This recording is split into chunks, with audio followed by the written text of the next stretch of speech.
విశ్వాసమే మాకు ఆధారము, యేసు రక్తమే మా విజయము. విశ్వాసమే మాకు ఆధారము, యేసు రక్తమే మా విజయము. కృపయే ఆశ్రయము, ప్రార్థనే మా ఆధారము. కృపయే ఆశ్రయము, ప్రార్థనే మా ఆధారము. బ్రతుకు బాధలలో మునిగిపోయే శోధనలెన్నో నన్ను ముప్పనగా, బ్రతుకు బాధలలో మునిగిపోయే శోధనలెన్నో నన్ను ముప్పనగా, చీకటి తెరలను ఛేదించుచు నీతి సూర్యుడు ఉదయించెను.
రమ్ము ఎవరికి రాదు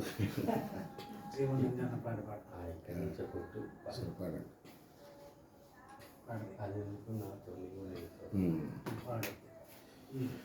నాతో నీవు నీతో నేను ఒకటై ఉన్నాము యేసయ్యా నాతో నీవు నీతో నేను ఒకటై ఉన్నాము యేసయ్యా నా దేవ నీవే కదా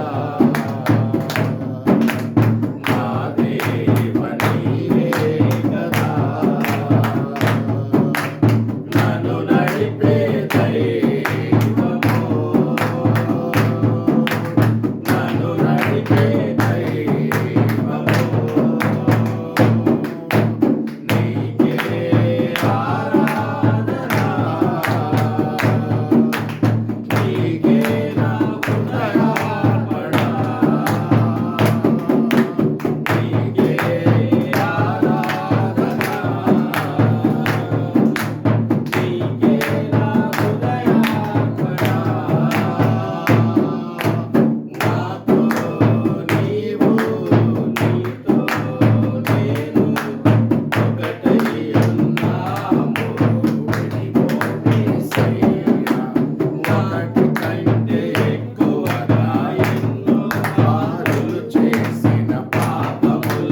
మార్పు లేని దేవుడు, మహిమ కలిగిన దేవుడు, సర్వశక్తి కలిగిన దేవుడు. హల్లెలూయా. 1000 నోళ్లతో ఆయన స్తుతించినా తక్కువే, ఎంత కీర్తించినా తక్కువే. హల్లెలూయా. ఓ ప్రార్థన చేసుకుని వాక్యములోకి వెళదాం. పరమ నుండి భూమికి దిగి వచ్చిన దేవుడు, మనల్ని ఆయన స్వరూపంలోకి మార్చుచున్న దేవుడు. హల్లెలూయా, హల్లెలూయా. ప్రార్థన చేసి ఆయన సన్నిధిలోకి వెళదాం. స్తోత్రము, స్తోత్రము. హల్లెలూయా, హల్లెలూయా. పరిశుద్ధుడా, పరిశుద్ధుడా, మార్పు లేని దేవుడా, మార్పు లేని దేవుడా, మహిమ కలిగిన దేవుడా, సర్వశక్తి కలిగిన దేవుడా, ఓ సర్వాధికారి, సర్వాధికారి, సర్వశక్తుడా, పరిశుద్ధుడా, పరిశుద్ధుడా, పరిశుద్ధుడా, మహిమ గల దేవుడా, మహిమ గల దేవుడా, మహిమ గల తండ్రి, సర్వశక్తి కలిగిన దేవా తండ్రి. నాయన నీ కృప దయచేయండి, నీ కృప దయచేయండి, నీ కృప దయచేయండి నాయన. ఓ దేవా, దేవా, ఈ రాత్రి మాతో మాట్లాడండి, నీ వాక్యముతో మాట్లాడండి. నీ వాక్యమే మా పాదములకు దీపము, మా త్రోవలకు వెలుగునై ఉన్నది ప్రభా. నీ వాక్యాన్ని మాకు విస్తరింపచేయండి. నీ వాక్యములో లోతైన సంగతుల్ని నాయన మేము తెలుసుకొనగలిగే కృపను దయచేయండి. మహిమ గల దేవుడా, సర్వశక్తి గల తండ్రి, పరిశుద్ధుడు అయిన దేవా నాయన ప్రభా, ఈ వాక్యాన్ని మాకు విరిచి వడ్డించి ఈ యొక్క రాత్రి వేళలో, ఈ యొక్క సాయంకాలపు వేళలో, సాయంకాలపు వెలుగులో, సాయంకాలపు వర్తమానంతో మమ్మల్ని బలపరచమని వేడుకుంటూ యేసుక్రీస్తు అని నీ నామంలో ప్రార్థిస్తున్నాము తండ్రి. ఆమేన్. మనం అలాగే నుంచొని పరిశుద్ధ గ్రంథంలో 2 ప్రదేశాల నుంచి చదువుకుందాం.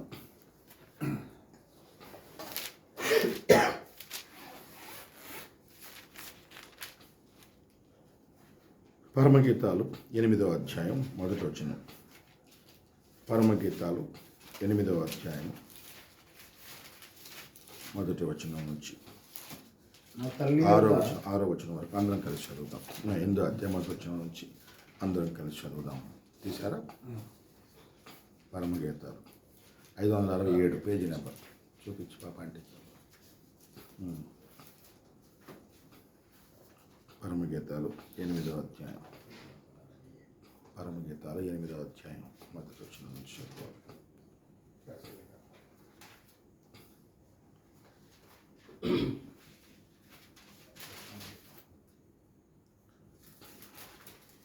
సో సొలొమోన్ రాసినటువంటి పరమగీతం ఇది. సాంగ్ ఆఫ్ సాంగ్స్ తెలుగులో. మరి సాంగ్ ఆఫ్ సొలొమోన్ గీతాలకే గీతము, అన్ని పాటల కంటే శ్రేష్టమైన పాట ఇది. ఎత్తబాటుకు ముందు వధువుకి క్రీస్తుకి మధ్యలో జరిగే సంభాషణ ప్రాప్తి చెప్తా ఉన్నాడు. పరలోక పెండ్లి కుమారుడు, భూలోక పెండ్లి కుమార్తె యొక్క భవిష్య గృహం అనే వర్తమానంలో ఈ పరమగీతాలు ఒక ప్రవచనం అని చెప్పాడు. అంతేకా చివరి కాలంలోని వధువును కూర్చిన ప్రవచనం అట. సో చివరి కాలంలో వధువుకి 3 ఈడ్పులు, ఆ యొక్క పరిచర్య మొత్తం ఇందులో రాయబడింది అన్నాడు ప్రవక్త. సో మరి ఇందులో ఈ అధ్యాయం చదువుకుందాం. 1వ వచనం చదువుకుందాం. ఈ అధ్యాయం. నా తల్లి వద్ద స్తన్యపానము చేసిన ఒక సహోదరుని వలె నీవు నా ఎడల నుండి ఎంత మేలు.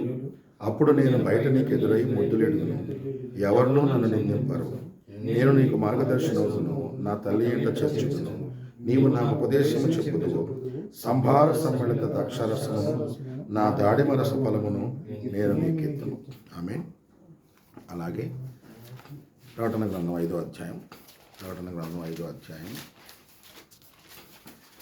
ప్రకటన గ్రంథం 5వ అధ్యాయం, చిట్ట చివరి గ్రంథం 5వ అధ్యాయం 1వ వచనం నుంచి చదువుకున్నాం. మరియు లోపటను వెలుపటను రాత కలిగి 7 ముద్రలు గట్టిగా వేసి ఉన్న ఒక గ్రంథము సింహాసనం నందు ఆసీనుడైయుండు వాని కుడి చేత చూచితిని. మరియు దాని ముద్రలు తీసి ఆ గ్రంథం విప్పుటకు యోగ్యుడైన వాడెవడని బలిష్ఠుడైన ఒక దేవదూత బిగ్గరగా ప్రచురింపగా చూచితిని. అయితే పరలోకమందు గాని, భూమి మీద గాని, భూమి కింద గాని ఆ గ్రంథమును విప్పుటకైనను చూచుటకైనను ఎవరికి శక్తి లేకపోయింది. ఆ గ్రంథం విప్పుటకైనను చూచుటకైనను యోగ్యుడెవడను కనపడనందున నేను బహుగా ఏడ్చుచుండగా ఆ పెద్దలలో ఒకడు, ఏడవకము, ఇదిగో దావీదుకు చిగురైన యూదా సమూహము 7 ముద్రలు తీసి ఆ గ్రంథమును విప్పుటకై జయము పొందినని నాతో చెప్పాను. ఆమె అందరూ కూర్చోవచ్చు. మరి పొద్దున్న ఒక అంశాన్ని బోధించాను, లోపటను వెలుపటను రాత కలిగిన గ్రంథము అని. మరి ఈ 7 ముద్రల గ్రంథాన్ని గురించి మనం అలాగే ధ్యానించుకుంటూ దేవుడు ఎంతవరకు నడిపిస్తాడో అలాగే ప్రతి కూటంలో కూడా ముందుకు సాగుదాం. మరి 7 ముద్రల గ్రంథాన్ని మనం ధ్యానిస్తూ ఉన్నాం. ఇందులోని సంగతుల్ని మనము తెలియజేసుకుంటూ ఉన్నాం. సో 7 ముద్రల గ్రంథాన్ని మనం ధ్యానించడం ఎంతో అవసరము. మరి ఇందులో ఈరోజు పొద్దున్న ధ్యానించుకున్న దానికి కొనసాగింపుగా ఈ అంశాన్ని మనం ధ్యానిద్దాం. ఈ గ్రంథానికి 7 ముద్రలు బైబిల్లో లోపటను వెలుపటను రాత కలిగి 7 ముద్రలు గట్టిగా వేసి ఉన్న ఒక గ్రంథాన్ని పరలోకములో సింహాసనం ముందు కుడి సింహాసనుడైన వాని కుడి చేత చూశాడు. యోహాను పరలోకంలోకి వెళ్ళి చూస్తే అక్కడ ఒక సింహాసనం చుట్టూ 24 సింహాసనాలు, సింహాసనంలో దేవుడు, ఆయన చుట్టూ 4 జీవులు, 7 ఆత్మలు, అనేకమైనవి చూశాడు. సరే, కానీ చివరికి 4వ అధ్యాయంలో అనేకమైనవి చూశాడు. కానీ మెయిన్ స్టోరీ 5వ అధ్యాయంలోకి వచ్చేసరికి దేవుడి చేతిలో ఒక గ్రంథాన్ని చూశాడు. ఇది లోపట వెలుపట. ఈ మాట గట్టిగా చెప్పండి, లోపట వెలుపట. ఈ గ్రంథం లోపల రాయబడి ఉంది, బయట రాయబడి. ఆమేన్. ఈ గ్రంథానికి ముద్రలు బయట ఉన్నాయి, లోపల ఉన్నాయి. ఇది కూడా గుర్తుపెట్టుకోండి. దీనికి బయట ముద్రలు ఉన్నాయి, లోపల ముద్రలు ఉన్నాయి. ఆమేన్. హల్లెలూయా. ఈ 7 ముద్రలు గట్టిగా వేస్తూ ఉన్న గ్రంథాన్ని చూశాడు. ఈ గ్రంథం ఏదో కాదు, బైబిల్ గ్రంథమే. ఆమేన్. హల్లెలూయా. సో బైబిల్ గ్రంథం 7 ముద్రలు గట్టిగా వేసి ఉంటాన్ని చూస్తున్నాడు. మరి ఈ గ్రంథము అంటే ఇప్పుడు పుస్తకాలు, ఇప్పుడు ప్యాటర్న్లో ఇలాంటి పేపర్లో ఇలా బుక్స్ వచ్చి ఒక 200 సంవత్సరాలు అవుతుంది. ఇంత మునుపు 1000 సంవత్సరాలుగా పుస్తకాలు ఎలా ఉండేయంటే, మన దేశంలో ఉంటేనే తాటాకు మీద తాళపత్ర గ్రంథాలనే ఉంటాయి. తాటాకుల మీద, లేకపోతే కొన్ని ఇనప, మన దేశంలో ఏం చేస్తారంటే అల్యూమినియం ఇవి, లేకపోతే ఈ ఇనప రేకులు, ఎత్తడి రేకులు, ఆ ఎత్తడి రేకుల మీద రాసేవాళ్ళు మనవాళ్ళు. తాళపత్ర గ్రంథాలు అంటారు. కానీ తాళపత్ర గ్రంథాలు చాలా ఖరీదైనవి. తాటాకి అయితే పోతాయి. ఇవి అయితే కాస్ట్ ఎక్కువ. మీరు ఎంత మ్యాటర్ రాయాలంటే కొంచెం సరిపోదు. అందుకోసం చర్మపు కాగితాల మీద గ్రంథాలు రాసేవాళ్ళు పిల్లలు. మరి ఇప్పుడు ఇన్ని పేపర్లు ఇనుము మీద రాయాలంటే ఎంత ఇనుము అయింది? అయినంత ఒక ఇల్లు కట్టేయచ్చు. ఒక ఇల్లు కాదు, అపార్ట్మెంటే కట్టచ్చు కదా. కాబట్టి చర్మపు కాగితాలని చర్మాన్ని తీసి ఆ చర్మాన్ని గ్రంథం ఒకటి చేసి పేపర్ చుట్టలాగా చేస్తూ దానిలో రాసేవారు అనమాట. ఇక చర్మపు చుట్ట అని రాయబడుతుంది. అవి యాక్చువల్ గ్రంథాలు అనేది. కానీ పొద్దున్న చెప్పుకుంటూ వచ్చాను, అసలు దేవుడి మనసులో ఉన్న బైబిల్ చర్మపు గ్రంథాలు కాదు, ఈ గ్రంథం కూడా కాదు. దేవుడి మైండ్లో ఉన్న గ్రంథం ఏదో పొద్దున్న చెప్పుకుంటూ వచ్చాను. సరే, ఒకవేళ ఈ గ్రంథం అనుకున్నా, ఇప్పుడు మనం చూసే ఈ 66 గ్రంథాలు, ఇందులో రాయబడిన సంగతులు, ఇదంతా గ్రంథానికి బయట ఉన్నది పిల్ల. గ్రంథానికి బయట ఉంది, గ్రంథానికి లోపల ఉన్నది వేరు. ఆమేన్. ఇప్పుడు నువ్వు చూసే ఈ 66 గ్రంథాల బైబిల్ ఏదైతే ఉందో, ఇది బైబిల్కి బయట ఉందంట. అసలైన బైబిల్ దీని లోపల ఉంది. మరి ఇప్పుడు ప్రజలందరూ చదువుతుంది, బయట ఉన్న గ్రంథాన్ని చదువుతున్నారు, లోపల దాన్ని చదవలేకపోతున్నారు. లోపల ఉన్న దాన్ని చదవగలగాలంటే దేవుని ఆత్మ కావాలి. పొద్దున ఉదాహరణ ఒక సంఘటన చెప్పాను. యోనా గ్రంథాన్ని గురించి వివరించాను. యోనా గ్రంథంలో ఎవరెవరు కనపడతారు అంటే, యోనా, నినివే ప్రజలు, తార్షీసు, ఓడ, వీళ్ళే కనపడతారు. కానీ యోనా గ్రంథంలో యేసు ప్రభువు ఉన్నాడు, కానీ కనపడ్డు. ఆమేన్. యోనా గ్రంథంలో 7 సంఘ కాలాల్లో ఉన్నటువంటి ప్రజలు ఉన్నారు. ఆమేన్. హల్లెలూయా. అది అర్థం అవ్వాలి అంటే దేవుని ఆత్మ వచ్చేదాన్ని చూపించాలి. ఆమేన్.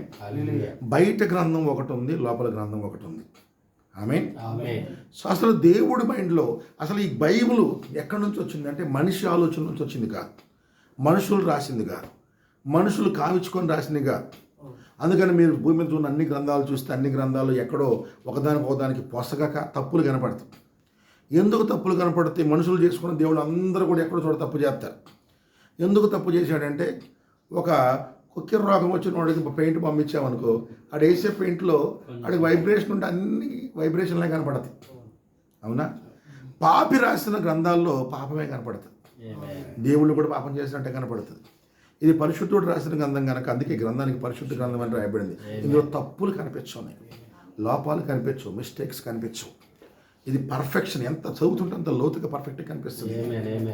ఆమేన్. సో ఈ గ్రంథం మనిషి తలంపుల్లో వచ్చింది కాదు, మనిషి ఆలోచనలో వచ్చింది కాదు. ఈ గ్రంథం ఎక్కడి నుంచి వచ్చింది అంటే దేవుని మైండ్లో నుంచి వచ్చింది. పొద్దున్న చెప్పుకుంటా వచ్చింది, ఆది యందు వాక్యం ఉండెను, వాక్యము దేవుని వద్ద ఉండెను, వాక్యమే దేవుడై ఉండెను, అలాగే ఆ వాక్యమే కృపా సత్య సంపూర్ణుడిగా మన మధ్యలోకి వచ్చి నివసించాడు. మన మధ్యలోకి వచ్చిన యేసు ప్రభు ఎవరంటే ఆయనే వాక్యం. ఆది యందున్న వాక్యం ఆయనే. ఆమేన్. హల్లెలూయా. దేవుడి మైండ్లో వాక్యం ఉన్నప్పుడు, అసలు వాక్యము అంటే ఏంది? ఒక మాట కదా. ఒక మాట అంటే ఏంది? ఒక ఆలోచన నువ్వు పలికితే ఒక మాట అయింది. పలకకు మునుపు నీ మైండ్లో అది ఆలోచన వ్యక్తపరిస్తే అది వాక్యం అవుతుంది కదా. కాబట్టి వాక్యము అనే దానికి మరొక పేరు ఏంటంటే దేవుని ఆలోచనలు అని. ఆమేన్. గాడ్స్ థాట్స్, దేవాని తలంపులు ఎంత అమూల్యమైనవి అని చెప్పి పాట కూడా రాసిపడింది. ఆమేన్. సో ఈ మాటలన్నీ, బైబిల్లోని మాటలన్నీ, ఆలోచనలన్నీ, ఇవన్నీ రాక మునుపు ఎక్కడ ఉన్నాయి అంటే ఇవన్నీ దేవునిలో ఉన్నాయి పిల్లలు. ఆమేన్. ఇవన్నీ ఎక్కడ ఉన్నాయంటే దేవుని మైండ్లో ఉన్నాయి. ఆది యందు వాక్యం ఉండెను అంటే దేవుడి మైండ్లో ఆలోచనలు ఉన్నాయండి. దేవుడు ఖాళీగా లేడు. ఆమేన్. అయితే లోపటను వెలుపటను రాత కడిగిన గ్రంథం అని రాశాను. దేవుడి ఆలోచనలు లోపల ఒకటి ఉన్నాయి, బయట ఒకటి ఉన్నాయి. దాని అర్థం అది. దేవుడి ఆలోచన బయట చెప్పేది ఒకటి ఉంది, దాని లోపల ఇంకోటి ఉంది. ఆమేన్. ఉదాహరణకి దేవుడు ఎలియాజరుకి వెళ్ళి ఒక వధువును కనుక్కోమని చెప్పాడు. నా కోసం ఒక వధువును కనుక్కోండి, నాకు వధువును తీసుకొని రా అన్నాడు. అవునా? ఆ వధువును కనుక్కోవడానికి ప్రార్థనాపూర్వకంగా ఎలియాజరు వెళ్ళాడు, ప్రార్థన చేసి వెళ్ళాడు. ఆ పట్టణం సమీపించినప్పుడు ఆ పట్టణం దగ్గర బావి దగ్గర కూర్చొని ఎలియాజరు ఏం చేస్తున్నాడు? వధువును కనుక్కోవడానికి ఒక సూచన అడిగాడు దేవుని దగ్గర. ఈ బావి దగ్గరికి వెళ్ళి నేను అమ్మా నాకు నీళ్ళు ఇవ్వమని అడుగుతానన్నాడు. నీళ్ళు ఇచ్చిన అమ్మాయి వధువు అన్నాడా? ఆయన పైకి నీళ్ళు ఇమ్మని అడుగుతాడు, ఆమెకు నీళ్ళు ఇమ్మని మాత్రమే చెప్తాడు. కానీ లోపల సగం దాచిపెట్టాడు. ఏమని దాచిపెట్టాడు? ఆయనకి నీళ్లు పోయాలి, ఆయన ఒంటెలకి, ఆయన పని వాళ్ళకు కూడా నీళ్లు పోయాలి. ఆమేన్. ఆయన బయటకు చెప్తుంది సగం ఉంది, లోపల దాస్తుంది ఇంకా వేరేదో ఉంది. నీళ్ళు ఏమన్నాడు? నీళ్ళు ఇచ్చింది నువ్వు వధువు కాదన్నాడు. నీళ్ళు ఇవ్వని నీళ్ళే ఇచ్చింది కానీ నువ్వు వధువు కాదు. అది ఎలా పిల్లారా? నీళ్ళు ఇవ్వన్నప్పుడు నీళ్ళు ఇచ్చిన వధువు కాకుండా ఎలా అయిపోతుంది? ఆశ్చర్యంగా లేదా? అంతే దేవుని చట్టం. ఆయన పైకి చెప్తుంది వేరు, లోపల రాస్తుంది వేరు. ఆమేన్. అలాగే ఈ గ్రంథం పైకి ఉన్నది వేరు, లోపల ఉన్నది వేరు. హల్లెలూయా. పొద్దున వివరించుకుంటా వచ్చాం, అది చెప్పుకొని ఈరోజు నెక్స్ట్ కంటిన్యూషన్లోకి వెళ్దాం. బైబిల్ బయటకు ఉన్నది వేరు, లోపల ఉన్నది వేరు. అది మనకు బాగా అర్థం అవ్వాలి. ఆది యందు దేవుడి మైండ్లో ఈ వాక్యం ఉంది అన్నాం. దేవుడి మైండ్లో వాక్యము అంటే ఎలా ఉంది? దేవుడి మైండ్లో వాక్యము అక్షరాల రూపంలో లేదు. అది మనకు అర్థం అవ్వాలి. ఉదాహరణకి కన్యక గర్భవతి అయి కుమారుని కనును అని యెషయాకు దేవుడు వాక్యాన్ని ఇచ్చాడు. దేవుడి మైండ్లో కన్యక అనే వాక్యం ఉందా? దేవుడి మైండ్లో ఒక మరియా అనే ఒక స్త్రీ ఉంది. దేవుడి మైండ్లో ఎవరో ఒక అమ్మాయి ఎక్కడో ఒక చోట ఏదో ఒక ఊర్లో లేదు. దేవుడి మైండ్లో, దేవుడి మైండ్లో క్లియర్గా పలానా మరియా, పలానా వయసు 18 ఏళ్ళు, పలానా ఊరు, పలానా హేలీ కూతురు, పలానా మత్తాను మనవరాలు, పలానా ఊరు, ఆమె నజరేతు, ఆమె చరిత్ర మొత్తం దేవుడి మైండ్లో ఉంది. దేవుడి మైండ్లో కన్యక అనే వాక్యం లేదు. దేవుడి మైండ్లో మరియా. అరణ్యంలో కేకవయ్యి ఒకని స్వరము అన్నాడు. దేవుడి మైండ్లో అది అక్షరం లేదు. దేవుడి మైండ్లో బాప్తిస్మం ఇచ్చి యోహాను అన్నాడు. ఆమేన్. హల్లెలూయా. యెహోవా నియమించిన భయంకరమైన మహాదనం రాక మునుపు నేను మీకు ప్రవక్తను పంపిస్తానన్నాడు. దేవుడి మైండ్లో వాక్యం లేదు. దేవుడి మైండ్లో విలియం బ్రహ్మ్ అనే వ్యక్తి ఉన్నాడు. ఆమేన్. 7 వర్తమానికులు అన్నాడు. 7 గెస్ట్ కాదు. దేవుడి మైండ్లో క్లియర్గా Paul, Irenaeus, Martin, Columba, Luther, Wesley, William Branham 7 క్లియర్గా ఉన్నారు. ఆమేన్. హల్లెలూయా. అలాగే కడబడి కాలంలో కొందరు పరిపూర్ణులు అవుతారన్నాడు. దేవుడి మైండ్లో కొందరు అనే వాక్యం లేదు. క్లియర్గా ఎంతమందో ఏ ఊర్లో వాళ్ళు ఏ చోట్ల ఉంటారో, ఏ చోట్ల పరిచయం చేస్తారో వాళ్ళందరూ వ్యక్తులు ఉన్నారు అక్కడ. ఆమేన్. బుద్ధిగల బుద్ధి లేని కన్యకలు అనే వాక్యం ఉంది. దేవుడి మైండ్లో బుద్ధిగల బుద్ధి లేని కన్యకలు అనే వాక్యం లేదు. దేవుడి మైండ్లో కొందరు వ్యక్తులు ఉన్నారు పిల్లలు. అర్థమవుతుందా? అంత్యకాలంలో అనేకులు నా పేరిట వచ్చి మోసం చేస్తారు అంటే దేవుడి మైండ్లో అనేకులు అంటే ఉత్తగా వ్యక్తి వాక్యం లేదు. దేవుడి మైండ్లో వ్యక్తులు ఉన్నారు, గుర్తుపెట్టుకోండి. ఆమేన్. హల్లెలూయా. సో దేవుడి మైండ్లో ఉన్న వాక్యము అక్షరం కాదు సుమ. దేవుడి మైండ్లో ఉన్న వాక్యం ఏంటంటే వ్యక్తులు. Amen. ఆమేన్. Amen. దేవుడిలో దేవుని యొక్క సంతానం ఉన్నారు, Amen. Amen. దేవుని పిల్లలు ఉన్నారు. పిల్లలు Amen. లోపటను వెలుపటను రాత కలిగిన ఈ గ్రంథం ఏంటంటే దేవుని మనస్సులో ఉన్న వాక్యము. ఆ వాక్యం ఎవరో కాదు, దేవుడి మనసులో ఉన్న ఆలోచనలు. ఆయన పిల్లలు ఉన్నారు ఆయన మైండ్లో. Amen. Amen. ఆమేన్. Amen. దేవుడి మైండ్లో యెషయా అనే గ్రంథం లేదు, యెషయా అనే వ్యక్తి ఉన్నాడు దేవుడి మైండ్. ఆలోచించాడు. Amen. సమూయేలు అనే గ్రంథం లేదు, సమూయేలు అనే వ్యక్తి ఉన్నాడు అక్కడ. Amen. Hallelujah. ఆమేన్. Hallelujah. హల్లెలూయా. Hallelujah. ఎఫెసీ అనే పత్రిక లేదు, దేవుడి మైండ్లో ఉన్నట్టు ఆ కాలంలో ఉన్న సంఘ విశ్వాసులు ఆయన మైండ్లో ఉన్నారు. Amen. Amen. ఆమేన్. Hallelujah. నీకు బయట కనిపించే వాక్యం వేరు, దాని కింద దేవుడి మైండ్లో అసలు యాక్చువల్గా ఉన్న వాక్యం వేరు. Amen. దేవుడి మైండ్లో ఉన్న వాక్యం ఎవరు అంటే దేవుని పిల్లలే పిల్లలు. Amen. Hallelujah. ఆమేన్. Amen. పొద్దున చెప్పాను, ఈ దేవుని పిల్లలందరినీ ఆయన ఒక గ్రంథంగా చేశాడు. Yes. దేవుని పిల్లలందరినీ. ఆ గ్రంథం పేరే గొర్రె పిల్ల జీవ గ్రంథం. Amen. ఆమేన్. Amen. సో ఆ గ్రంథంలో ఒక పెద్ద ఆల్బమ్, అది యాక్చువల్ బైబిల్. అది ఆ గ్రంథం, ఆ బైబిల్ యాక్చువల్గా అందులో తీస్తే ఫస్ట్ పేజీలో ఎవరు ఉంటారంటే యేసు ప్రభు ఉంటాడు. Amen. యేసు ప్రభు తర్వాత మీరు చూస్తే 12 మంది అపోస్తలు, తర్వాత 7 వర్తమానికులు, ఆ తర్వాత మనమే, తర్వాత 2000 సంవత్సరాలకు మిగిలిన క్రైస్తవులు వధువు, ఆ తర్వాత పాత నిబంధన వాళ్ళు ఉంటారు. మనకంటే తర్వాత దేవుని గ్రంథంలో వాళ్ళ పేర్లు. Amen. దేవుడి మైండ్లో అబ్రహాం అనే వ్యక్తి ఉన్నాడు, దావీద్ అనే వ్యక్తి ఉన్నాడు. ఆమేన్. Amen. హల్లెలూయా. హల్లెలూయా. గుర్తుపెట్టుకోండి, దేవుడి మైండ్లో వాళ్ళ చరిత్ర కాదు ఉంది, వాళ్ళే. వ్యక్తులు ఉన్నారు. Amen. ఆమేన్.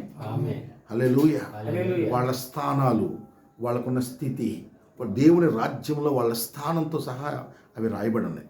2, దేవుడు ఆ గొర్రెపిల్ల జీవ గ్రంథంలో పేర్లు దేంతో రాశాడు తెలుసా? ఆయన రక్తంతో రాశాడు. Amen.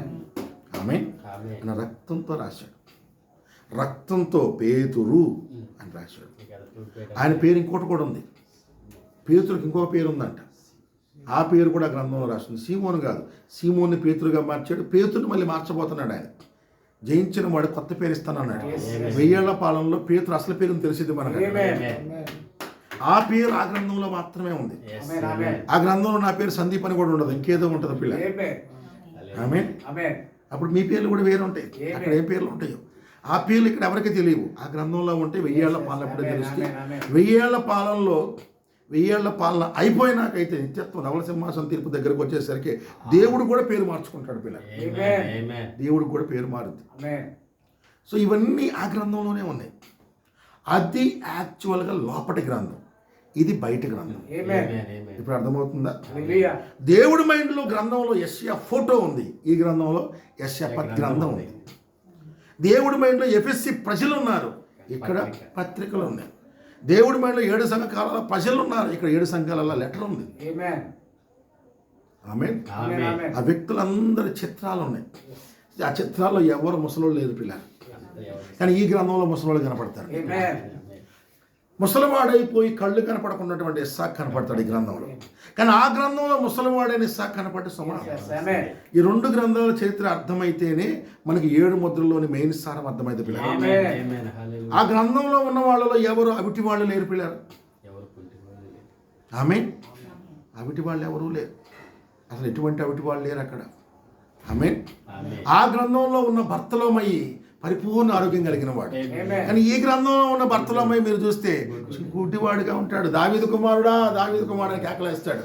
అసలు అక్కడ అతనే దేవుని కుమారుడు. ఆమేన్. హల్లెలూయా.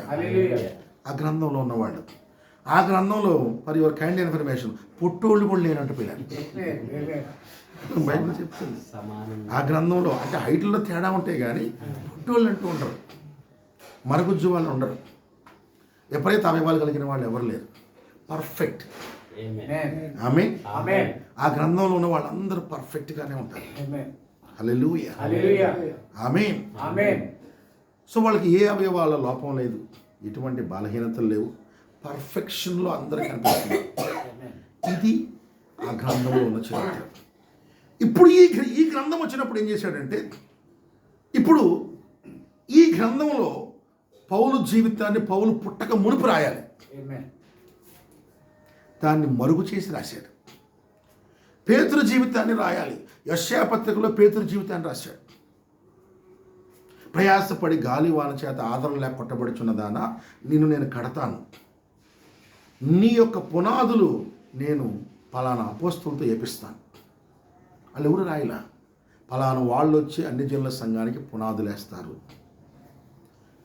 అలాగే గొర్రె పిల్లను చూడండి, కాపర్ని కొట్టుదును, గొర్రెలు చెదరపోతాయి. ఆమేన్, హల్లెలూయా. ఇంకొక విషయం, ఆ గ్రంథంలో చూసిన వాళ్ళందరూ కూడా జయించిన వాళ్ళే. ఆమేన్. వాళ్ళ పతనాలు, వాళ్ళ వీక్నెస్లు, వాళ్ళ బలహీనతలు ఏమీ ఆ గ్రంథంలో లేవు పిల్లారా.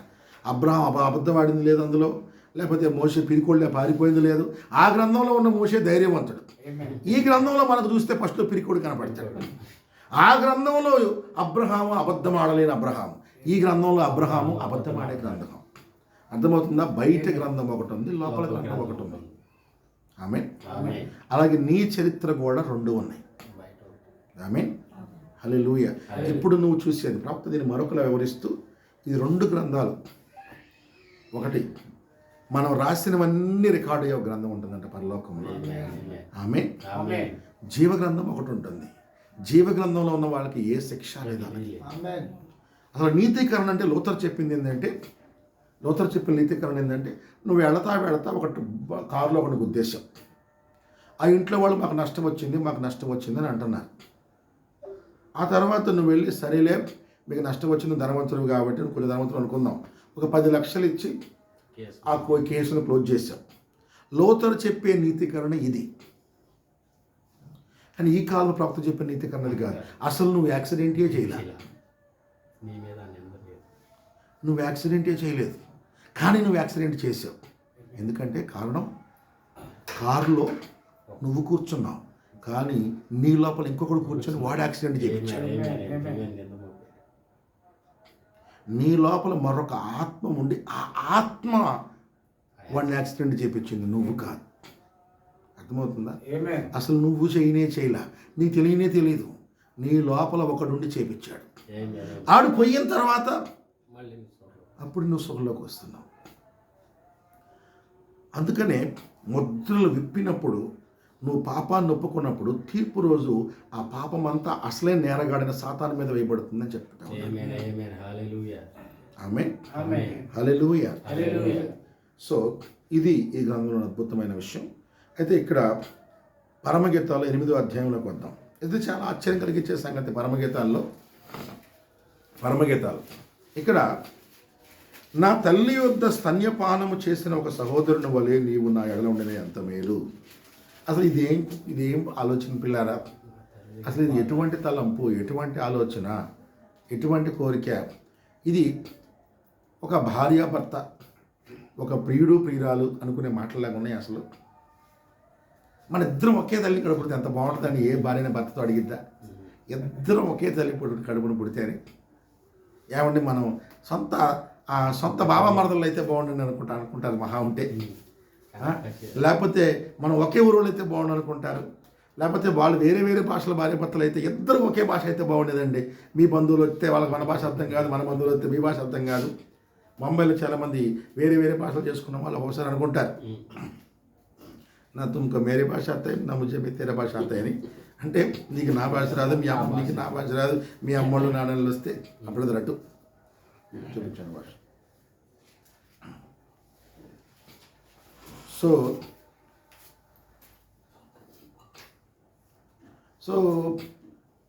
అట్లా వేరు వేరు భాషల్లో వాళ్ళు, వేరు వేరు సమస్యల్లో ఉన్నవాళ్ళు, వేరులో ఉన్నవాళ్ళు అయితే ఓకే. ఇక్కడ క్రీస్తుకు వధువు చివర్లో అడుగుతున్నది ఏంటంటే, ఒక తల్లి ఒకే తల్లి కడుపున నువ్వు నేను పుట్టిండుంటే ఎంత బాగుండేది ప్రభా. ఇది ఎటువంటి ఆశ్చర్యకరమైన ప్రశ్న పిల్లలు. చెప్పండి, పరమగీతాలు చివరి కాలపు వధువును కూర్చొని ప్రవచనం చెప్పాను. పరలోక పెండ్లి కుమారుడు, భూలోక పెండ్లి కుమార్తెకు భవిష్యత్తు అనే వర్తమానంలో ప్రవక్త చెప్తా ఉన్నాడు. ఇది ఆఖరి కాలంలో వధువుకి. అంటే ఈ వధువుకి రెవల్యూషన్ వస్తుంది. ఈమె తన యొక్క చివరి దశలోకి వెళ్ళి అసలు కోరుకుంటుంది, ఒకే తల్లి కడుపున నువ్వు నేను పుట్టిండుంటే ఎంత బాగుండేది. అప్పుడు నన్ను ఎవరు నిందించరు, అప్పుడు నేను కరెక్ట్గా నా స్థానంలో ఉండి నేను నేను కరెక్ట్ స్థానం తీసుకెళ్లేవాడిని, నువ్వు నాకు కరెక్ట్ ఉపదేశం చెప్పుండేవాడివి అని వధువు క్రీస్తుని కోరుతున్న పిల్ల. ఇది ఆశ్చర్యకరమైన సంగతి. వధువు క్రీస్తుని కోరుతున్నటువంటి ప్రార్థన, ఒకే తల్లి కడుపున నువ్వు నేను పుట్టిండుంటే బాగుండేది. యాక్చువల్గా ధర్మశాస్త్రం ప్రకారం ఒకే తల్లి కడుపున పుట్టిండుంటే పెళ్లి చేసుకునే ఆధారమే లేదు. ధర్మశాస్త్రం వచ్చిన నాటి నుండి, ధర్మశాస్త్రం రాక మునుపు మరి ఆదాము పిల్లలైతే వారు అట్లాగే చేసుకున్నారు. కానీ ధర్మశాస్త్రం వచ్చిన తర్వాత అది నిషేధించబడతాం. దగ్గర దూర సంబంధాలు చేశారు. ఒక ఇజ్రాయెల్కి ఒక గోత్రంలో చేసుకోమన్నాడు, లేకపోతే మరీ దగ్గరకు వస్తే దగ్గర బంధువుల్లో చేసుకోమన్నాడు. అంతేగాని ఒకవేళ చేసుకున్న తండ్రి ఒక్కళ్ళైనా తల్లులు వేరవుతారు కంపల్సరీగా. ఒక్క తల్లి కడుపున పుట్టిన ఇద్దరు పెళ్లి చేసుకోవటం అన్నది ఘోరమైన ధర్మశాస్త్ర ప్రకారం వాళ్ళిద్దరిని చంపేయాలి. ఒకే తల్లి కడుపున పుట్టిన ఇద్దరు వారు ఒకరిని ఒకరు నగ్నంగా చూసినా కూడా వారిని కట్టి చంపేమని చెప్పాడు దేవుడు, దురనురాగం అని చెప్పాడు. అలాంటిది ఇక్కడ వధువు ఏమని ప్రార్థన చేస్తుంది? ఒక తల్లి కడుపున నువ్వు నేను పుట్టిండుంటే ఎంత బాగుండేది ప్రభువా అని. ఒకే తల్లి కడుపున పుట్టిండుంటే ఎంత బాగుండేది. అబ్బస్సలు ప్రభువా, అసలు మనం అలా పుట్టిండాలి ప్రభువా అని. ఇది హై రెవల్యూషన్. ఆమె రెవల్యూషన్లో చివరి దశకు వచ్చేసరికి నువ్వు నేను ఒకే తల్లి కడుపున పుట్టిండుంటే బాగుండేది, అప్పుడు అసలు నా లైఫే మారిపోయి ఉండేది, నా మీద అసలు నింద అనేది వచ్చేది కాదు, నా మీదకి ఎటువంటి దోషం వచ్చేది కాదు అని వధువు క్రీస్తుతో పలుకుతున్నటువంటి సందర్భం ఇది. ఆమె ఇది చివరి కాలంలో దొరికే ప్రత్యక్షత పిల్లలు. ఇదేంటి ఆశ్చర్యంగా ఒకే తల్లి కడుపున పుట్టడం ఏంటి? ఆమె హల్లెలూయా. ఏదో సంథింగ్ ఇక్కడ ఉంది పిల్లలు. ఆమె అందుకే దీని చివరి దినాల్లో దేవుడు బయలుపరుస్తాను. యాక్చువల్గా నాకు నేను బైబిల్ ఫస్ట్ చదివినప్పుడు ఈ పరమగీతాలు చదవగానే చిరాకు పుట్టింది నాకు.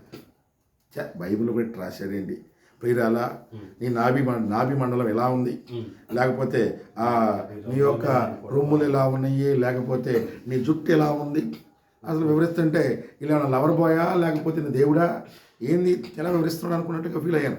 ఫస్ట్ టైం చూసినప్పుడు వర్తమానం తెలియక మునుపు రోజుల్లో ఫస్ట్ చదివిన బైబిల్ మొత్తం ప్రభువుని తెలుసుకోగానే బైబిల్ అంత చిన్న పుస్తకాలు, మా పుస్తకాలు ఒక్కటి ఇంత లాగా ఉంటాయి, ఇది అంతా చదివేయచ్చు అని చెప్పి ఒక జస్ట్ 9 రోజుల్లో మొత్తం చదివేశాను టాప్ టు బాటం. చదివిన తర్వాత బోల్డెన్ డౌట్లు వచ్చింది పిల్లలు. తర్వాత మళ్ళీ చదువుతుంటే ఇంకా టూ మచ్ డౌట్లు వచ్చింది.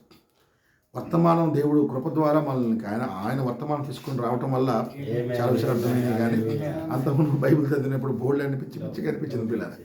మరి ముఖ్యంగా ఈ పరమగీతాలు చదువుతుంటే ఇది అసలు ఒక పరిశుద్ధమైన పుస్తకంలో అనిపించలేదు నాకు. అసలు చాలా ఇది రాంగ్ అనిపించింది. కానీ వాక్యం ఆ వివరణ అర్థమైన తర్వాత ఇందులో ఎక్కడ కూడా అయినా కూడా ఇందులో కామం గురించి లేదు, మోహం గురించి లేదు, దురనురాగం గురించి లేదు, అశ్లీల కార్యాలు లేదు. కాకపోతే స్త్రీ వివరణ మాత్రం ఉంది, ఇద్దరి మధ్యలో ప్రేమ మాత్రమే ఉంది. సో వధువు క్రీస్తుని పోలికల్లో కొన్ని అంశాలు మాత్రమే రాయబడ్డాయి. ఆమేన్, హల్లెలూయా. చెప్పాను ఇది చివరి కాలపు ప్రవచనం అన్నాను చాలా ప్రత్యేకంగా. కాబట్టి చాలా విషయాలు దీనికి చివరి కాలానికి ముడివేయబడి ఉన్నాయి. ఇక్కడ ఆమెకు చివరిగా వస్తున్న రెవల్యూషన్ ఆమె ప్రారంభం నుంచి ఈ పరమగీతాల ప్రారంభంలో చూస్తే యెరూషలేము నుంచి ఆయన లెబనాన్కి వెళ్ళిపోతాడు. లెబనాన్లో సొలొమోనుకి ఒక తోటలు ఉంటాయి. ఆ తోటల్లో ఆమెకి మధ్యలో ప్రేమాయణం స్టార్ట్ అవుతుంది. సొలొమోను చూసి ఒక కాపరి అనుకుంటుంది ఆమె కూడా. సొలొమోను మారు వేషంలో ఉంటాడు అక్కడ. రాజు, ప్రపంచంలోనే పెద్ద రాజు. చాలా విచిత్రమైన స్టోరీ ఎందుకు జరిగిందో కానీ సొలొమోనుకి ఆల్రెడీ 80 మంది రాణులు, అప్పటికే 200 మంది పైగా భార్యలు, 600 మంది ఉపపత్నులు ఉన్నారు. ఎంతమంది ఉన్నా కానీ ఆయనకి హృదయానుసారమైన అమ్మ దొరకలేదంట. మరి విచిత్రం అదేంటో బైబిల్ చెప్తుంది. ఆయనకు ఒక ఫీలింగ్ ఉండి నన్ను రాజుగా ఇష్టపడ్డారు, వీళ్ళు నన్ను పాలనలుగా ఇష్టపడ్డారు, నా గుణలక్షణాలు నన్ను ఇష్టపడిన అమ్మాయి లేదని మారు వేషం వేసుకొని పశువులు కాపరిలాగా రియల్గా వెళ్ళినట్టు లెబనాన్. అక్కడ ఉండగా యాక్చువల్గా ఆమెకు మరొక వ్యక్తితో వివాహం జరగాల్సిందంట. కానీ ఆ స్టోరీలో చాలా చాలా విషయాలు ఉంటాయి. సొలొమోను పరిచయం అవ్వటం, ఆ వ్యక్తి నుంచి ఆ వ్యక్తిని దూరం చేసుకోవటం, సొలొమోనుకి దగ్గర అవ్వటం, పైగా ఆవిడే పెద్ద అందగత్తి కాదు, బైబిల్లో రాయబడింది. ఆమె నల్లనిది అని రాయబడింది క్లియర్గా. ఆమె కలర్, ఆమె యొక్క పర్సనాలిటీ కూడా రాయబడింది. కానీ ఆమె గుణలక్షణాలు చాలా గొప్పవి. ఎంతగా అంటే ఆమెను తీసుకొని షోలమితు ఆమె పేరు, ఈయన పేరు సొలొమోను, ఆమె పేరు షొలమైట్. ఇద్దరు పేర్లు కూడా చాలా చాలా దగ్గరగా ఉంటాయి. మిఖాయిలు, మిచెల్లి, జోసెఫ్, జోసెఫిన్ ఎట్లాగా దగ్గరగా ఉంటాయో సొలొమోను, సొలొమైట్ ఇద్దరు పేర్లు దగ్గరగా ఉంటాయి. ఆమె చివరిలో సొలొమోను ఎవరో తెలుసుకుంటా వచ్చే కొద్ది చాలా సొలొమోను కోసం చాలా త్యాగం నిలబడుతుంది. ఒకసారి సొలొమోను కోసం ఆ పట్టణంలోకి వెళ్ళిపోతే పట్టణంలో వాళ్ళు ఆమెను తిడతారు, రెండోసారి వెళ్తే ఆమెను కొడతారు, చాలా బాధపడుతుంది. చాలా తర్వాత చివరికి ఆమె సొలొమోను ఆమెను పల్లకీలో ఎక్కించుకొని యెరూషలేముకి వస్తే, యెరూషలేములోకి వచ్చిన తర్వాత యెరూషలేం అంతా కూడా యూహిత సైన్య సమభీకర రూపిణి అవి ఎవరు అంటే ప్రవచనం అని చెప్పాను కదా, ఇంత యుద్ధాన్ని గెలిచి వచ్చింది ఎవరు అంటున్నారు. చూసారా, చివరి కాలపు వధువు అత్యంత గొప్ప పోరాటాన్ని గెలిచి పరలోకానికి అసలు పరలోకంలోకి వెళ్ళిన మహిమ అంతా చూసిన తర్వాత యెరూషలేములో ఉన్నప్పుడు ఆమెకు వచ్చిన ప్రత్యక్షత ఏంటంటే, నువ్వు నేను ఒకే తల్లి కడుపున పుట్టుంటే ఇంకెంత బాగుండేది. ఇది ప్రవచనం. వధువు ఎత్తబాటులోకి వెళ్ళిపోయినాక ఆ మహిమనంతా చూసినాక అసలు నువ్వు నేను అదే ఒకే తల్లి కడుపున పుడితే ఎంత బాగుండేది ప్రభువా. అందరం ఒకే తల్లి కడుపున. ఎవరంటే అవ్వ. ఆ గ్రంథం ఏంటో, గ్రంథంలో ఉన్న విషయాలు ఏంటో వ్యక్తులు ఎవరో తెలిసినాక వచ్చే ప్రత్యక్షత, అసలు నేను అవ్వ కడుపున పుట్టుండుంటే, నాకంటే ముందు నువ్వు అవ్వ కడుపున పుట్టుండుంటే, నేను కూడా అవ్వ కడుపున పుట్టుండుంటే అసలు ఎంత బాగుండేది ప్రభువా. ఆమె ఆదాముకి ఇచ్చిన గ్రంథం అదే పిల్లారు. ఆదాముకి ఇచ్చింది జీవగ్రంథాన్ని ఇచ్చాడు, గొర్రెపిల్ల జీవగ్రంథం. ఆ గ్రంథంలో ఆదాముకి క్లియర్గా, ఆదాముకి పిల్లలు చూడండి, ఫలించనుత్తిగా చెప్పలా దేవుడు. ఫలించలేదు, రఫ్గా పలకలేదు. గ్రంథాన్ని ఇచ్చి గ్రంథంలో ఉన్న పిల్లల్ని భూమి మీద తీసుకురా అని చెప్పాడు. క్లియర్గా గ్రంథాన్ని రఫ్ చెప్పాడు. ఆదాముకి గ్రంథాన్ని ఇచ్చాడు. అది బైబిల్లో ఉన్న స్టోరీ. ఆదాముకి గ్రంథాన్ని ఇచ్చాడు. ఆ గ్రంథంలో చెప్పాను కదా, ఫస్ట్ పేజీలో యేసు ప్రభు ఉన్నాడు, తర్వాత పేతురు ఉన్నాడు, అంద్రేయ ఉన్నాడు, యోహాను ఉన్నాడు, తోమా ఉన్నాడు, బర్తలోమయ్య ఉన్నాడు, కనానీయుడైన సిమోను ఉన్నాడు, జబదయి ఉన్నాడు, అల్ఫై కుమారుడైన యాకోబు ఉన్నాడు, నతానీయేలు ఉన్నాడు. వీళ్ళందరూ ఉన్నారు అక్కడ. ఆ తర్వాత పౌలు, తర్వాత 7 వర్తమానికులు, తర్వాత నువ్వు నేను ఉన్నాం. పౌలు అక్కడ ఆదాము ఆ గ్రంథంలో ఉన్న వాళ్ళని భూమి మీద తీసుకురావాలి. ఆదాము ఎస్ చూడండి, అవ్వకి కూడా ఆదాము అవ్వలకి ఇచ్చిన బాధ్యత ఏంటంటే ఫలించి దేవుని సంతానాన్ని భూమి మీద తీసుకురావాలి. సృష్టి మొత్తంలో మెయింటైన్ అయ్యేటదే పిల్లలు. ప్రతి జాతి తన జాతి ఉత్పత్తి చేయాలి. అదే దేవుని సృష్టి. పొద్దున చెప్పాను, దేవుడు ముందు ఎలోహింగా ఉన్నాడు, అంటే తనకు తాను స్వయంభవుడుగా ఉన్నాడు. ఎలోహిం అంటే ఎలోహిము దేవుడిగా మారాడు. దేవుడు అంటే ఆరాధించబడేవాడు. ఏ సృష్టి చేయక మునుపు ఆయన ఆరాధించే వాళ్ళు ఎవరూ లేరు. కానీ ఎప్పుడైతే దేవదూతలను చేశాడో, తర్వాత ఆయన సృష్టిని చేశాడు, పక్షులను చేశాడు, జంతువులను చేశాడు, ఇవన్నీ దేవుని స్తుతించడం మొదలుపెట్టినాయి. అప్పుడు ఆయన దేవుడు అయ్యాడు పిల్లాడు. ఆమేన్, హల్లెలూయా. కానీ ఇప్పుడు ఎలోహిము అదోనాయిగా దేవుడిగా మారాడు. అదోనాయి యెహోవాగా మారాడు. యెహోవా అనగా ఎవరంటే తన కుటుంబంతో కలిసి ఉన్న దేవుడు. అందులో మొదట ఇద్దరిని ఆయన తీసుకొచ్చి మిగిలిన వాళ్ళని మీరు తీసుకురండి అని బాధ్యత ఇచ్చాడు. అంటే ఆయన మిగిలిన వాళ్ళని ఆదాము అవ్వలు భూమి మీద వాళ్ళని తీసుకురావాలి. ఆమేన్. ఆదాము అవ్వల గ్రంథంలో ఉన్న వాళ్ళందరినీ కనాలి. అవ్వ గర్భంలో అందరూ పుట్టాలి పిల్లలు. హల్లెలూయా. చూడండి, సాతాను కూడా వచ్చి ఎలా పిల్లలు పుట్టాలో అవ్వకు నేర్పిస్తున్నాడు, దేవుడు కూడా ఎలా పిల్లలు పుట్టాలో నేర్పిస్తున్నాడు. స్టోరీ అంతా అక్కడే కొద్దిగా చెప్పుకుంటా వచ్చాను.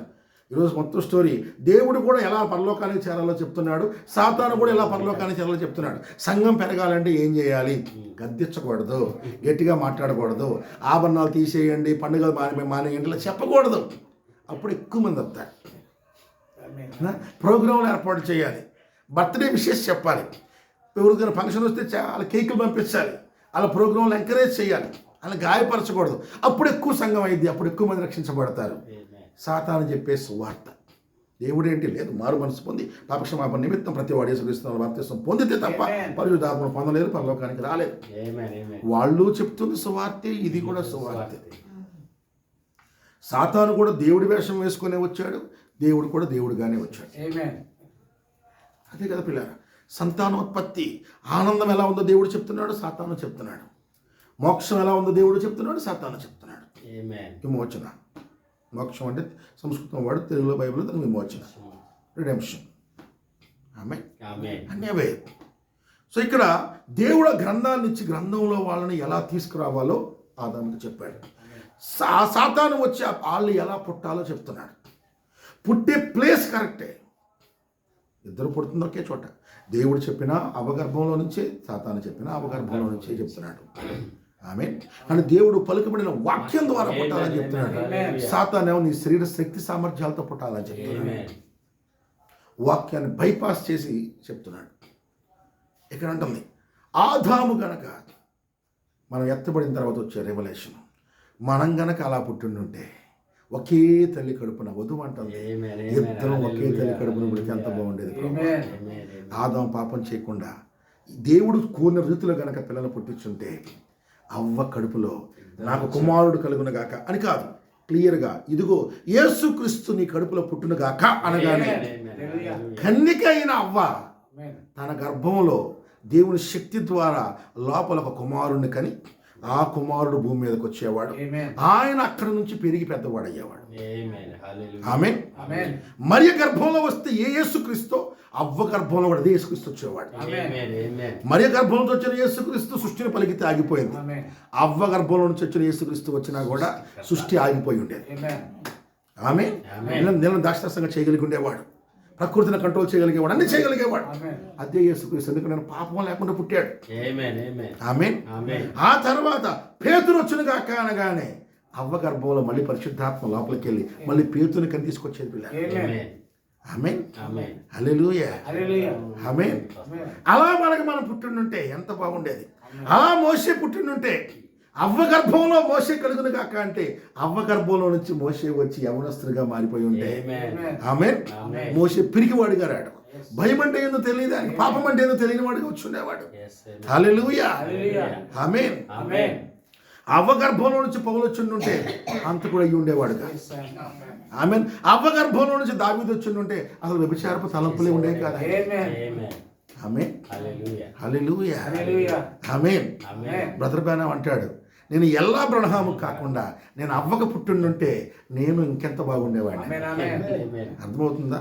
అవ్వ కడుపునంటే శరీరంతో కడుపు కాదు పిల్లాడ, ఆదాము పలికితే అవ్వ కడుపులో పుట్టడు. ఎలాగైతే యెషయా పలికాడు మరియ గర్భవతి అయింది. మరి ఎలా గర్భవతి అయింది? యెషయా పలికిన మాట ద్వారా గర్భం ధరించింది. అలాగే యెషయా స్థానంలో ఆదామును ఊహించుకోండి. ఆదాము పలుకుతూ ఉంటే అవ్వ గర్భం ధరిస్తూ ఉంటే ఆ గర్భంలో నుంచి గ్రంథంలోని ఒక్కొక్కరు వస్తుంటే ఈ భూమంతా మహిమతో నింపబడి ఉండేది పిల్లలు. హల్లెలూయా. మనలో ఎవరికి ముసలితనం ఉండేది కాదు, మనలో ఎవరికి బాధలు ఉండేవి కాదు, మనలో ఎవరికి శోధనలు ఉండేవి కాదు.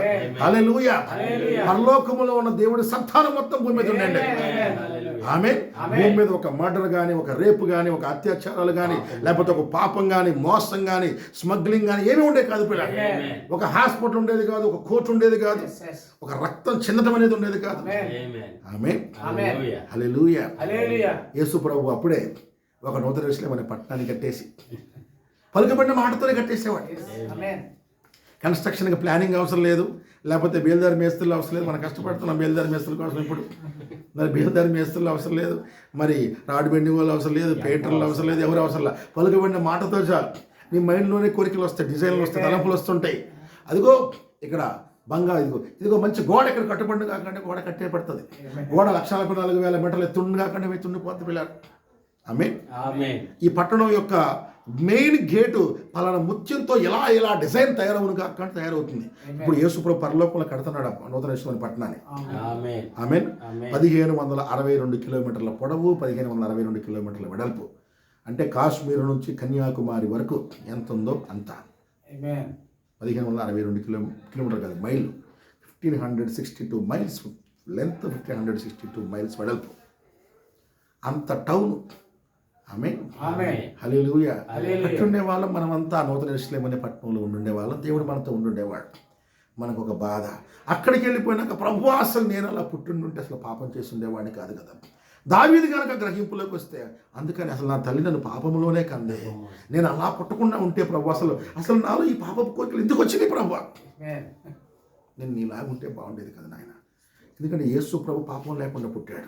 Amen. మనమందరం పైకి వెళ్ళి ఒక రెవల్యూషన్, ఒక టైం వచ్చినాక, ప్రభు అస్సలు నేను నీకులాగా పుట్టిండుంటే, ఇద్దరం కలిసి అవ్వమ్మకు పుట్టిండుంటే, మరి గర్భాన్ని పుట్టాల్సి నువ్వు అవ్వ గర్భంలో పుట్టిండుంటే, నీ తర్వాత నేను పుట్టిండుంటే, అసలు నాలో ఏ నింద ఉండేది కాదు, ఏ దోషం ఉండేది కాదు. ఆమేన్. హల్లెలూయా. అప్పుడు ప్రేమ మరణమంత బలమైనది, ఈర్ష్య పాతాళమంత కఠినమైనది. ఆమేన్. హల్లెలూయా.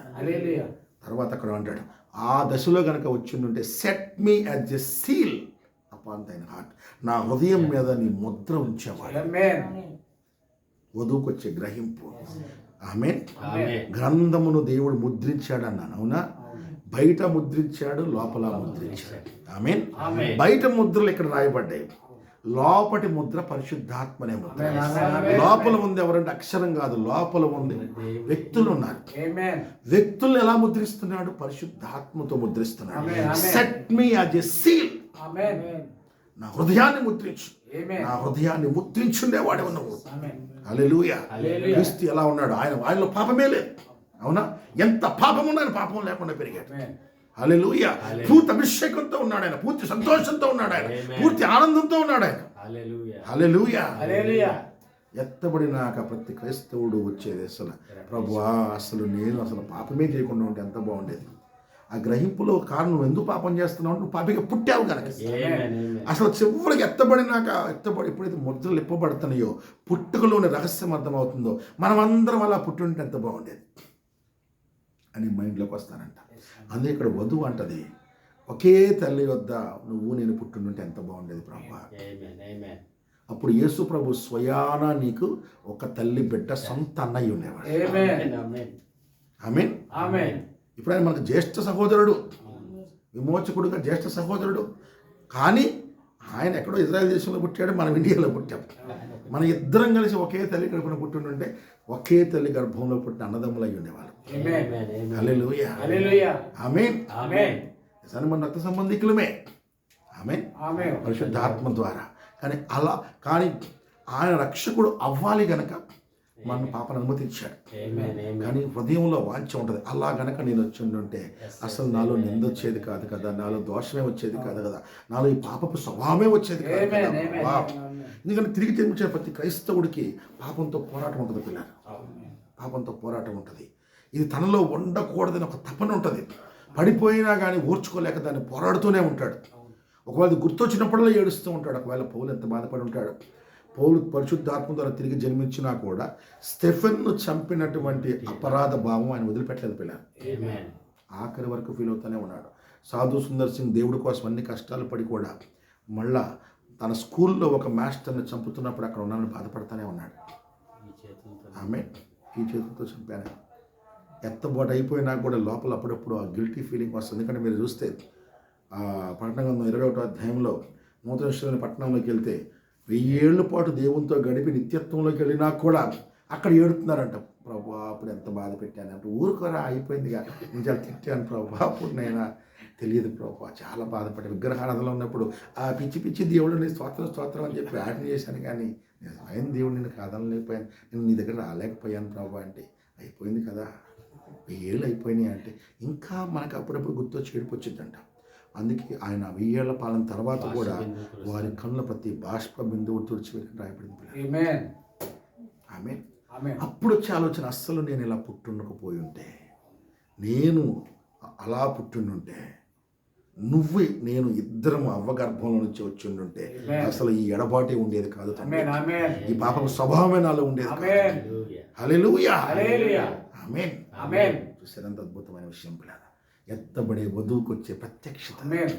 హల్లెలూయా. పుట్టికి అలా ఉండాల్సింది ప్రభా, ఇంకా అద్భుతంగా ఉండేది. కానీ ఇప్పుడు క్రీస్తు రక్తం ఇప్పుడు నిన్ను ఆ పుట్టుకతో నువ్వు ఏది సాధించగలిగి ఉండేవాడవో అది సాధించేలా చేస్తుంది పిల్లలు. హల్లెలూయా. రెండవది, పుట్టుకలో మిస్టేక్ని కవర్ చేసే కెపాసిటీ ఆ బ్లడ్ కొందంట పిల్లలు.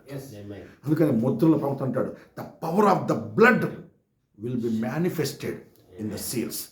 రక్తం యొక్క సామర్థ్యం ఏంటో ఆ ముద్దులు. ఈ ముద్రలు విప్పినప్పుడు అర్థమవుతుంది. ఆమేన్. ఆమేన్. ఆమేన్. అంటే నువ్వు పాపం లేకుండా యేసు పుట్టుంటే యేసు ప్రభు మనము సేమ్ టు సేమ్ అయి ఉండేవాళ్ళం పిల్ల. ఆమేన్. ఆమేన్. ఆమేన్. ఆయన నిర్మిత అడగలైతే నువ్వు నడుచుండేవాడు. అని ఎంత పాపాన్ని చూసినా కానీ శోధించబడకపోయినా మనం అలాగే ఉండుండేవాళ్ళం. ఆమేన్. ఎంత శోధనలో కూడా ఆయన సరెండర్ కాలేదు, మనం కూడా అలాగే ఉండుండేవాళ్ళం. ఆమేన్. ఆమేన్. ఆమేన్. హల్లెలూయా. హల్లెలూయా. రాజకీయ శక్తికి భయపడలా, మతాలకు భయపడలా, ప్రజలకు భయపడలా, అన్నిటిపైన విషయాన్ని పొందుకున్నాడు ఆయన. ఆమేన్. ఆమేన్. ఆమేన్. అవసరం ఉంటే పలికితే సృష్టించబడింది. ఆమేన్. వైన్ అవసరమైంది, పలికేడ వచ్చింది. ఫుడ్ అవసరమైంది, పలికేడ వచ్చింది. అందుకని యేసు ప్రభు పాకెట్ డబ్బులు కూడా క్యారీ చేయలేదు. నిజం పిల్ల. లేవు. ఎందుకని ఏది కోరుకుంటుంది వచ్చేసింది. ఆమేన్. అవసరమేముంది. ఆమేన్. ఆమేన్. మనకు కూడా ఆ స్టేజ్ రాబోతుంది. ఆమేన్. ఆమేన్. రక్తం అక్కడ తీసుకెళ్ళబోతుంది మనం. ఆమేన్.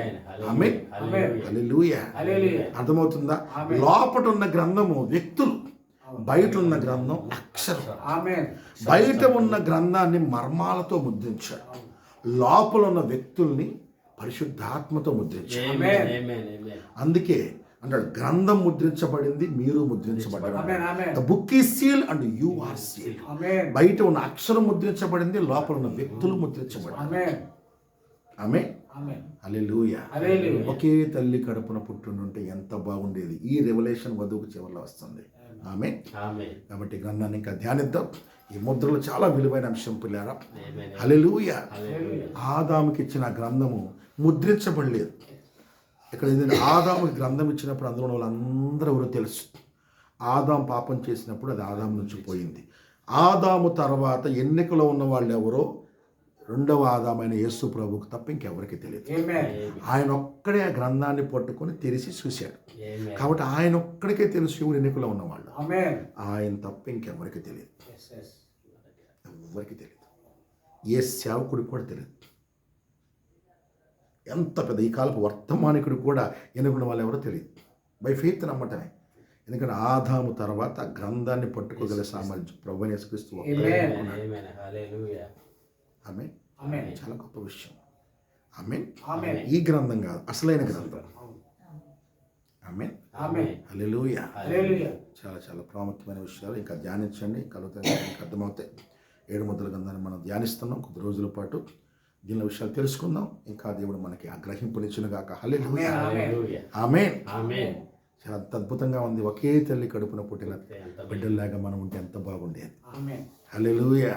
ముద్దాడు. హల్లెలూయా. హల్లెలూయా. ఎంత అద్భుతంగా ఉండేది. దోషం ఉండేదా, నిందలు ఉండేదా, అవమానం ఉండేదా?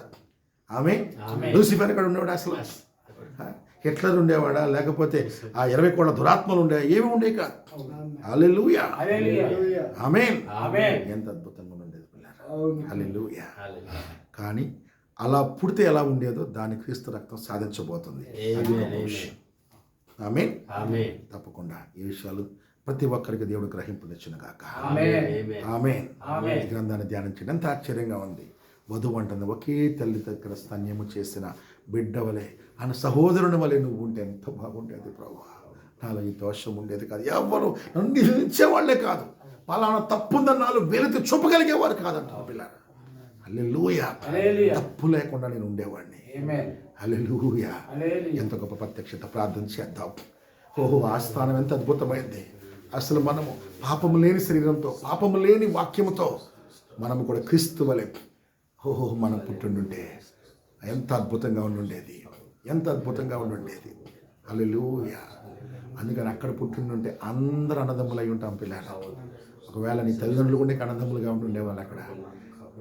నీ బిడ్డలు కూడా నీకు అన్నదమ్ములుగా ఉంటుండేవాళ్ళు అక్కడ. చూడండి, అబ్రహాం ఇస్సాకు అన్నదమ్ములుగా ఉంటుండేవాళ్ళు అక్కడ. అలా పుట్టిండుంటే ఎంత అద్భుతమైన సంగతి. అలా పుట్టిండుంటే అని అంటున్నాడు. పాపము లేకుండా అలా వచ్చిండుంటే. హల్లెలూయా. ఎంత అద్భుతమైన విషయాలు దేవుడు చివరి కాలంలో ప్రవక్త ద్వారా బయలుపరుస్తూ ఉన్నాడు పిల్లరా. ఓ, ఇది వధువుకు వచ్చే ప్రత్యక్షత. హల్లెలూయా. హల్లెలూయా. హల్లెలూయా. ఈ వాక్యాన్ని బట్టి దేవుని స్తుతిద్దాం. ప్రభువా, మమ్మల్ని నాయనా ఆ ప్రత్యక్షతలకు తీసుకొస్తున్నందుకు స్తోత్రమని దేవుని స్తుతిద్దాం. హల్లెలూయా. హల్లెలూయా. హల్లెలూయా.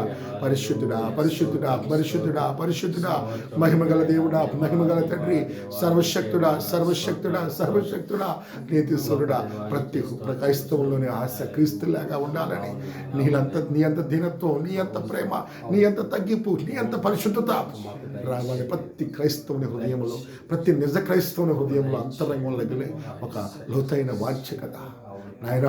ప్రత్యక్షత వచ్చినప్పుడు అసలు దీనికి కారణం నా పుట్టుకే కదా, ఆ కారణం ఆదామవ్వల పాపమే కదా, అసలు మేమందరము అలా పుట్టిండుంటే నువ్వు కూడా అలా పుట్టిండుంటే అది ఎంత బాగుండేది ప్రభా తండ్రి అని నాయన. దేవ నిజమదువు నాయన మొర్ర పెట్టుచుందని, గుర్తిస్తూ ఉందని, కేకలిస్తూ ఉందని నాయన లేకుండా చూపిస్తున్నావు తండ్రి. దేవా నీకే స్తోత్రము స్తోత్రము స్తోత్రము నాయన. ప్రతి ఒక్కరిని ప్రత్యక్షతలో తీసుకురా. అలా పుట్టిండుంటే లైంగిక కోరికలు ఉండే కాదు, పాపపు ఆలోచనలు ఉండే కాదు, దేవ శరీర వాంఛలు ఉండే కాదు, ఎవరిలో ఎటువంటి మోసం ఉండేది కాదు, ఎవరిలో ఎటువంటి నాయన స్వార్థం ఉండేది కాదు ప్రభా. ఎంత అద్భుతంగా ఉంది ప్రభా ప్రపంచము నాయన. దేవా దేవా నాయన, పాపము లేని, రోగాలు లేని, కన్నీళ్లు లేని, లైంగిక వాంఛలు లేని, శరీరేచ్ఛలు లేని ప్రభా, ఆకలి దప్పులు లేని అద్భుతమైన అందమైన ప్రపంచం ప్రభా. దేవా దేవా అది మాకు కావాలి. దేవా నాయన, అది మళ్ళా తీసుకురావటానికే నువ్వు నాయన రెండవ ఆదాలుగా వచ్చావు కదా ప్రభా. దేవా నీ రక్తం ద్వారా అది సాధించండి నాయన. ముందుగా నాయన మా వ్యక్తిగత జీవితాల్లో, మా కుటుంబాల్లో, మా సంఘాల్లో నాయన ఆ పరలోక రాజ్యాన్ని తీసుకురండి నాయన, తీసుకురండి నాయన, తీసుకురండి ప్రభా. దేవా దేవా ప్రభు ఈ కుటుంబంలో తీసుకురా నాయన. ప్రతి ఒక్కరి నాయన మా ఫలాన్ని చూడాలి ప్రభా, ఫలాన్ని చూడాలి నాయన ప్రభా. దేవా సపోటా విత్తనాలు నాటండి అంటే కష్టం, కానీ అదే సపోటా ఫలం ఇస్తే ఆ ఫలాన్ని తిని ఆటోమేటిక్గా పక్కన విశ్లేషణ ఆడుతూ ఉంటాడు. అవి ఆటోమేటిక్గా సువార్త వ్యాపిస్తూ ఉంటుంది. ప్రజలు చూడాల్సింది మా ఫలమే ప్రభు.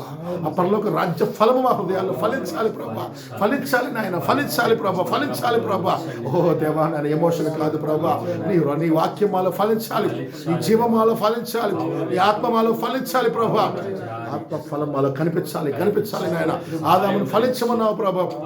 మేము కూడా ఫలించాలి తండ్రి, ఫలించాలి నాయన. ఫలించే వారికి మమ్మల్ని మలచండి నాయన, నీ కృప చూపమని. ఇంకా నీ వాక్యం లోతుగా గ్రహించే శక్తి వాక్యం అని వేడుకుంటూ ఈరోజు ఇచ్చిన సమయానికి నేను స్తుతిస్తున్నాయన. ఇక్కడ ఎన్నికలో ఎంతమంది నీ పిల్లలు ఉన్నారు ప్రభు, వారందరినీ రక్షించు. నీ కృప కనికరం దయచేయండి, మీరే బలపరచమని, ఇక్కడ ప్రతి వారిని పేరు పేరున దీవించమని వేడుకుంటూ యేసుక్రీస్తు నీ నామములో ప్రార్థిస్తున్నాము తండ్రి. ఆమేన్. షాలోమ్. God bless you. ప్రభువైన యేసుక్రీస్తు కృప, ఆయన సన్నిధి, ఆయన యొక్క ఆత్మతో, ఆయన వాక్యంతో జన్మిస్తున్న ప్రతి వారికి సదాకాలము తోడైండును గాక. ఆమేన్. షాలోమ్. God bless you.